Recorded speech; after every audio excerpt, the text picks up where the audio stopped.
For everyone out there that has ever done SEO, you're going to understand exactly what I'm talking about.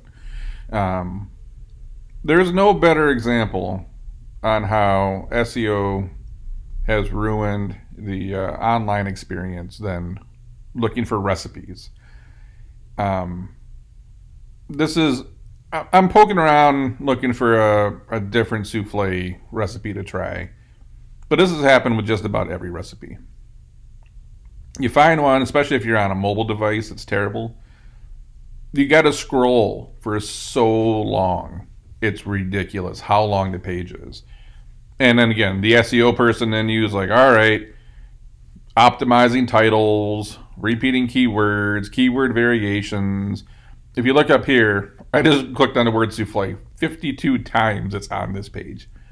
Um, it's ridiculous. I do like that they at least put the jump to the recipe button here to get past all the bullshit, but a tremendous, the old make it 2,000 words and it'll rank better. Except I got content that's 300, 400 words that ranks number one.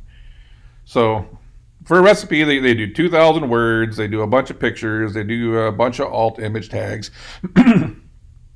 keyword stuff in like a Mickey Ficky. And this just makes the reader's experience, it's terrible. But this is kind of the monster that Google has created. Now, if you ever made a souffle, a chocolate souffle, you know the recipe is actually pretty basic. But look at how much shit we have to endure to go through to make a souffle. Just, I like, the step-by-step photos and stuff, but when you look at the word chocolate being under 52 times, if you look at the titles, we all know what's going on here. It doesn't take this much work to make a souffle. These are really easy to make. But this is my experience with recipes, and particularly the ones that, rank well, and it's working, right? It's got them up top. It's got them ranking. But as far as, Google whole thing was, let me get you the answer really fast. Let me get you the right answer and the best answer fast. I'm still scrolling. I'm finally at the bottom. We're going to get to the comments. This is how much stuff is on this page to just make a very simple recipe. But again, keyword stuff, 52 times. This is what I hate about SEO, is that they haven't figured out a better way to do it. And I think times are changing. DA, everyone's focused on big, DAs.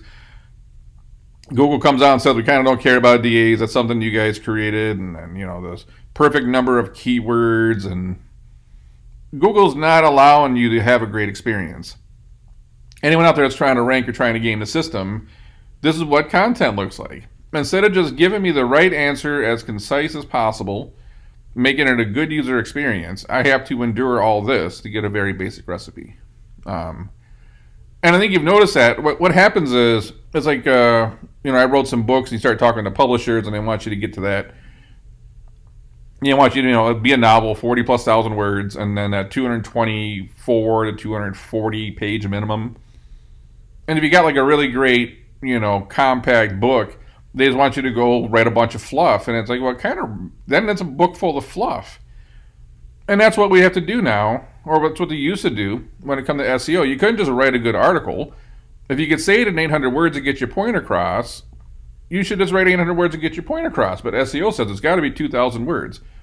So we go throw in 1,200 words of fluff and bullshit just to try to appease the search engines. And this is where search engines just make things worse. We're trying to play by their rules so we can win at the game, and while we're doing that, we just make it a terrible experience for the end user. And I don't know how we fix this in the end, because Google's going to have to change their algorithm or find new ways to rank, but it's always been a particular gripe for me when it comes to recipes. Imagine this page on mobile. Like, it's god-awful. If you've ever tried to look a recipe up on mobile, and it's like 54 pages long because they're keyword stuffing and they're trying to get that 2,000 plus words, it's like, Jesus Christ. It's like, thank God this person puts a jump to recipe button. Because we know the rest of it's bullshit. It's like, boom, okay, now let me just Let me just print this recipe and get it done. But they got to do all this other crap to make Google happy. And you got to say, Google, is this what you really want for a company that is trying to give someone the best answer to their question and a great user experience? No, it's not. But like, this is all content is this way. We can't just read good journalism or good content anymore because people just got to fill it with a bunch of fluff. And I got to spend 2 to 3 times longer reading something than I have to, just so the search engines can be happy. That's not a good use of anyone's time at the end of the day. Not for the person writing it or the person that has to read it. It's a gigantic time suck, so we can try to play by the search engine rules. Anyways, I'm done complaining on this one. It's just I just experienced this again this weekend where I landed on a recipe and they didn't have to jump the recipe button. And I swear to God, they must have had like 4,000 words on this page to make something fairly simple. And God forbid you start like cooking and you got to double check something and you lose your place and you're scrolling back and forth. It's like, oh my God, just screenshot the damn thing. But this is all a byproduct of Google and SEO. And it is not made for a better experience on the web whatsoever.